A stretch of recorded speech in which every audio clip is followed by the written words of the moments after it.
Welcome back to our channel guys. हमने last class में function casing को बहुत अच्छे से समझ लिया था, लेकिन वहां पर किसी ने कमेंट सेक्शन में पूछा था कि सर जब हम किसी फंक्शन को सेकंड टाइम कॉल कर रहे हैं तो वो उतना टाइम कंज्यूम क्यों नहीं कर रहा है जितना वो फर्स्ट टाइम रन होने पर कर रहा है। तो मैं आपको बताना चाहूंगा कि जब भी किसी फंक्शन को आप फर्स्ट टाइम कॉल करते हो तो वो क्या करता है, एक बार रन होने के बाद आपके लोकल मेमोरी में स्टोर हो जाता है, ताकि जब आप उसे सेकंड टाइम कॉल करते हो ना तो वो फटाफट आपको आउटपुट लाकर दे देता है। तो आई होप कि आपका डाउट क्लियर हो चुका होगा। आज हम जानेंगे कि ट्राई एक्सेप्ट ब्लॉक क्या होता है और उसके साथ एल्स और फाइनली का यूज हम कब और कैसे करते हैं। तो चलिए उसको जानने के लिए यहाँ पर बनाएंगे पाइथन की एक नई फाइल और उस फाइल का नाम रखेंगे tut76, क्योंकि ये हमारी सीरीज का 76 लेक्चर है। और देखिए गाइस, आपने इस प्लेलिस्ट का मे बी 24 लेक्चर नहीं देखा है तो आप काइंडली गाइस मैं आपसे रिक्वेस्ट करता हूं कि ये 24 लेक्चर देख लिया, जिससे आप ट्राई एक्सेप्ट ब्लॉक को बहुत अच्छे से समझ जाओगे, जिससे आपको ये वाले लेक्चर में जब हम ट्राई एक्सेप्ट ब्लॉक के आगे का कुछ समझाएंगे तो आपको प्रॉब्लम नहीं होगी। तो आई होप कि आपको ये चीज समझ में आ चुकी होगी। अब हम यहाँ पर यूज करेंगे ट्राई ब्लॉक का। तो मैं यहाँ पर लिखता हूँ try block, then try block के अंदर आप जो भी चीजें ट्राई करना चाहते हैं वो सारी कंडीशन यहाँ पर लिख सकते हो। फॉर एग्जांपल मैं यहाँ पर एक नाम का वेरिएबल बनाता हूं जिसके अंदर किसी फाइल को ओपन करने की कोशिश करता हूं, लेकिन ये फाइल हमारे लोकल सिस्टम में प्रेजेंट नहीं है क्योंकि ये फाइल हमने यहाँ पर क्रिएट नहीं की है। तो मैं यहाँ पर एक ऐसी फाइल का नाम लिखता हूं जो हमारे सिस्टम में प्रेजेंट नहीं है। फॉर एग्जाम्पल मैं यहाँ पर लिखता हूँ does.txt, डज नॉट एग्जिस्ट। ठीक है, अब ये फाइल अगर हमारे सिस्टम में यहाँ पर प्रेजेंट नहीं है तो जब इस प्रोग्राम को हम रन करेंगे तो ये हमें एक बढ़िया से एरर थ्रो करेगा। तो उस एरर को हैंडल करने के लिए हम यहाँ पर यूज करते हैं एक्सेप्ट ब्लॉक का। तो मैं यहाँ पर लिखता हूँ एक्सेप्ट ब्लॉक। एक्सेप्ट ब्लॉक आपकी एक्सेप्शन को हैंडल करने का काम करता है, ताकि ट्राई एक्सेप्ट ब्लॉक के बाद का जो आपका कोडिंग का पार्ट है वो प्रॉपर एग्जीक्यूट हो सके। तो मैं यहाँ पर हैंडल करूंगा एक्सेप्शन एज ई। ठीक है, ये हमारा काम हो चुका है एक्सेप्शन को हैंडल करने का। लेकिन उसके बाद आप कुछ प्रिंट भी करवा सकते हो या फिर किसी कोडिंग पार्ट को एग्जीक्यूट भी कर सकते हो। तो मैं यहाँ पर एक सिंपल सा काम करूंगा, प्रिंट करूंगा अपनी एरर को। तो ये हमारे एरर जो भी आएगी उसको print same as it is कर देगा। लेकिन ट्राई एक्सेप्ट ब्लॉक का हम यूज इसलिए करते हैं ताकि ट्राई एक्सेप्ट ब्लॉक के बाद का जो हमारा कोड होगा वो प्रॉपर एग्जीक्यूट हो। तो मैं यहाँ पर क्या करूंगा, आपको दिखाऊंगा यहाँ पर प्रिंट स्टेटमेंट, और प्रिंट स्टेटमेंट के अंदर मैं यहाँ पर लिख देता हूँ इम्पोर्टेंट नोट या फिर इम्पोर्टेंट स्टफ लिख देते हैं ताकि आपको अच्छे से समझ में आए। अब देखिए ये फाइल जो हमारे अभी सिस्टम में प्रेजेंट नहीं है तो ये क्या करेगा, एरर थ्रो करेगा। उस एरर को हमारा एक्सेप्ट ब्लॉक है ना, ये प्रॉपर तरीके से हैंडल कर लेगा ताकि हमारा जो आगे का कोडिंग का पार्ट होगा वो प्रॉपर रन होना चाहिए। तो मैं आपको रन करके एक बार दिखा देता हूँ, रन रन रन। और देखिए ये हमारा एरर था जिसको हमारे एक्सेप्ट ब्लॉक ने प्रिंट कर दिया, लेकिन उसके बाद का जो हमारा कोडिंग का पार्ट था उस पर हमारी एक्सेप्शन का कोई भी इफेक्ट नहीं पड़ा। तो ये हमारा एक फायदा होता है ट्राई एक्सेप्ट ब्लॉक को यूज करने का। अब मान लीजिए मैं यहाँ पर एक और फाइल को ओपन करता हूं जो फाइल हमारे लोकल सिस्टम में प्रेजेंट है। फॉर एग्जाम्पल मैं F1 नाम से एक वेरिएबल बनाता हूं जिसके अंदर एक फाइल को ओपन करता हूं और हमारे सिस्टम में कौन सी फाइल प्रेजेंट है पहले उसका नाम हम देख लेते हैं यहाँ पर। तो रुकिए गाइस, यहाँ पर है ajay.txt। तो मैं यहाँ पर एक फाइल को ओपन करता हूँ जो हमारे सिस्टम में प्रेजेंट है। तो मैं यहाँ पर लिखता हूँ ajay.txt। अब देखिए अभी भी प्रॉपर हमारा काम होगा। मैं आपको रन करके एक बार दिखा देता हूँ। जैसा कि आउटपुट आ रहा था सेम एज इट इज आ रहा है। इस फाइल को ओपन करने से कोई भी हमारा इफेक्ट हमारे प्रोग्राम पर नहीं पड़ा, लेकिन बात यह आती है कि आपने इस फाइल को ओपन तो कर लिया लेकिन क्लोज कहाँ किया। अब देखिए ट्राई और एक्सेप्ट होता क्या है कि अगर ये ट्राई ब्लॉक चल गया तो आपका एक्सेप्ट ब्लॉक नहीं चलेगा, और अगर आपका ट्राई ब्लॉक नहीं चला तो आपका एक्सेप्ट ब्लॉक चलेगा।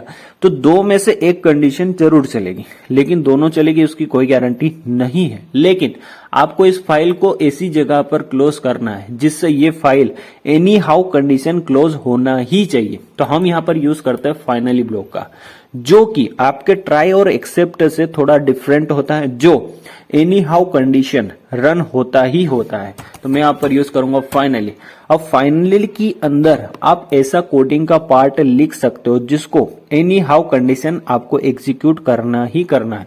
फॉर एग्जाम्पल आप ये समझ लीजिए कि आपके प्रोजेक्ट का इंपॉर्टेंट पार्ट जो भी है वो आप फाइनली के अंदर लिख सकते हो। इससे क्या होगा, आपका ट्राई ब्लॉक चले या ना चले, आपका एक्सेप्ट ब्लॉक चले या ना चले, लेकिन आपका जो फाइनली के अंदर का कोड है वो एनी हाउ कंडीशन एग्जीक्यूट होगा ही होगा। तो मैं यहाँ पर लिखता हूँ प्रिंट स्टेटमेंट। अब प्रिंट स्टेटमेंट के अंदर मैं एक ऐसा स्टेटमेंट लिखता हूँ जो आपको क्लियर समझा देगा कि हम फाइनली का यूज क्यों करते हैं। तो मैं यहाँ पर लिखता हूँ रन दिस कोड एनीवे।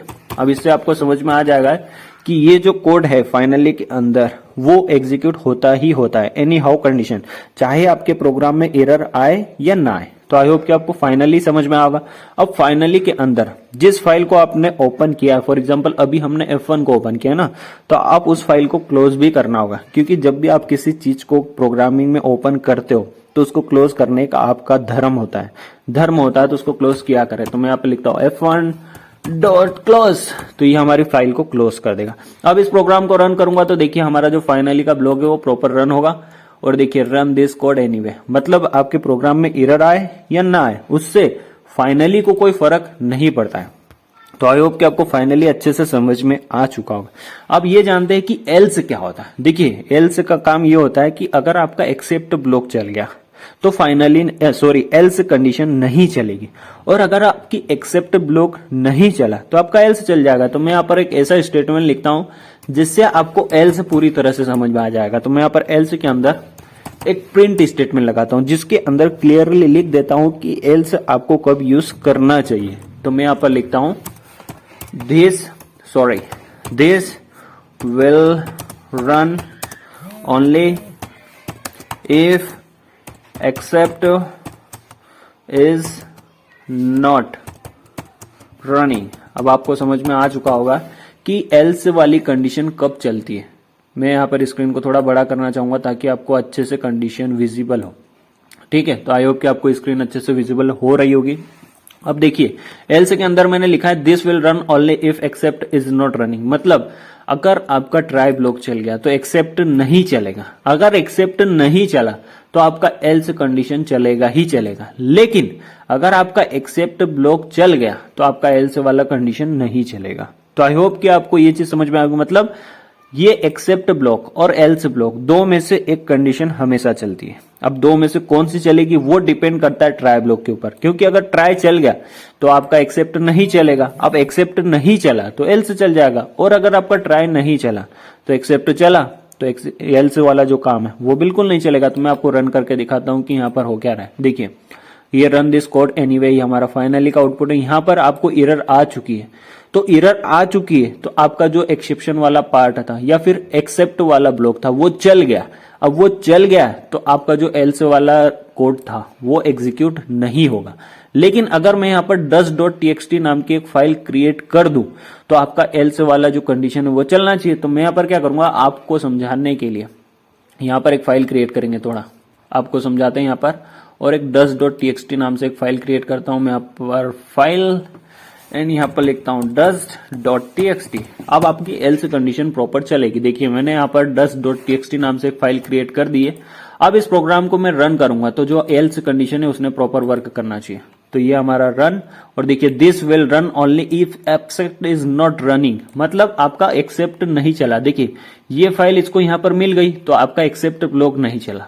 अगर एक्सेप्ट ब्लॉक नहीं चला तो उसने रन कर दिया। तो आई होप कि आपको इन दोनों में डिफरेंस समझ में आएगा कि जब आपका एक्सेप्ट ब्लॉक चलता है तो आपका एल्स वाला ब्लॉक नहीं चलेगा, जब आपका एक्सेप्ट ब्लॉक नहीं चलता है तो आपका एल्स ब्लॉक चल जाता है। और फाइनली जो होता है वो एनी हाउ कंडीशन आपका कोडिंग पार्ट का एक ऐसा हिस्सा है या पार्ट है जो ट्राई एक्सेप्ट और एल्स से उसको कोई रिलेशन नहीं रहता है, वो डिफरेंट वर्क करता है। मतलब आपकी तीनों कंडीशन वर्क करे या ना करे उससे उसको कोई मतलब नहीं है। इससे आपका finally any how condition run होना ही होना है। तो आई होप कि आपको ये तीनों चीजें समझ में आ चुकी होगी। अब बात करते हैं कि एक्सेप्ट ब्लॉक के अंदर अभी फिलहाल में हमने एक एक्सेप्शन को हैंडल किया है, लेकिन आप यहां पर मल्टीपल एक्सेप्शन को हैंडल कर सकते हो। कैसे? मान लीजिए आप किसको डायरेक्टली एक्सेप्शन को हैंडल करना चाहते हो, किसी पर्टिकुलर एरर को हैंडल करना चाहते हो, तो आप वहां पर इस एरर का नाम लिख सकते हो। फॉर एग्जांपल मैं यहां पर लिख देता हूं कुछ एरर के नाम कि मल्टीपल एक्सेप्ट ब्लॉक आप कैसे यूज कर सकते हो। तो मैं यहां पर लिखता हूं एक EOF एरर। अब इस एरर के साथ आप कुछ पर्टिकुलर फिक्स काम करना चाहते हो। फॉर एग्जाम्पल फिलहाल मैं यहां पर एक स्ट्रिंग लिखूंगा, ज्यादा कोडिंग नहीं करूंगा। मैं यहां पर लिखता हूं प्रिंट ई ओ एफ एरर, तो ई ऑफ एरर, ठीक है। देन अगेन इसी लाइन को आप कॉपी करके मल्टीपल एक्सेप्ट ब्लॉक का यूज कैसे कर सकते हो वो भी मैं आपको बताता हूं। तो मैं यहाँ पर इसको कंट्रोल सी करके अगेन इसका यूज करूंगा। सॉरी गाइस, थोड़ी सर्दी है क्योंकि अभी ठंडा माहौल है। और यहाँ पर अगली एरर का नाम लिख लेते हैं। मैं यहाँ पर लिखता हूं IOF एरर, IOE एरर, ठीक है, सेकंड वाली यूज कर लेते हैं। अब ये एरर हमारी क्या करेगी, ये हम यहाँ पर इसका नाम डायरेक्टली दे देंगे। हम यहाँ पर लिख देंगे I, ठीक है, और ये हमारी E, ठीक है। अब ये मल्टीपल एरर्स को कैसे आप हैंडल कर सकते हो ये भी आप यहाँ पर जान सकते हो। मतलब आप एक्सेप्ट ब्लॉक के अंदर पर्टिकुलर किसी एरर को भी यूज कर सकते हो। और यहाँ पर देखिए IO एरर के पास में हमारा जो काम है ना वो मल्टीपल एरर को एक्सेप्ट करता है। तो आई होप कि आपको ये चीज समझ में आई होगी कि मतलब आप किसी फिक्स एरर को हैंडल करना चाहते हो तो वो काम भी आप एक्सेप्ट ब्लॉक के अंदर कर सकते हो। मैं यहाँ पर आपको इसको रन करके दिखाता हूँ, रन रन रन, और देखिए ये बोल रहा है दिस विल रन। अभी हमारी जो डस फाइल है वो एग्जिस्ट कर रही है ना, तो एक्सेप्शन कहां से आएगी, तो मैं यहाँ पर dust.txt को पहले डिलीट करना चाहूंगा। तो मैं आ रहा यहाँ पर dust.txt कहां पर, ये रही, इसको मैं डिलीट करूंगा ताकि हमारे प्रोग्राम में एरर आए, और एरर आएगी तो मैं आपको प्रॉपर समझा पाऊंगा कि कैसे आप किसी पर्टिकुलर फिक्स एरर को हैंडल कर सकते हो। तो मैं इसको रन करता हूं, रन रन रन, और देखिए प्रिंट IOE एरर, मतलब आपने किसी फिक्स या किसी पर्टिकुलर एरर को यहां पर हैंडल किया है जिसका नाम है IOE एरर। तो आई होप कि आप किसी पर्टिकुलर एरर को यहां पर हैंडल करना भी सीख चुके होंगे। और अभी तक तो आपने इस प्लेलिस्ट को एक्सेस कर लिया होगा, नहीं किया है तो यहां से आप एक्सेस करके इस प्लेलिस्ट के सारे टॉपिक्स को कवर करिए। इनमें अगर आपको कोई डाउट है तो आप कमेंट सेक्शन में पूछ सकते हो। फिलहाल मैं इस वीडियो में इतना ही। Thank you so much for watching and I will see you in next video guys.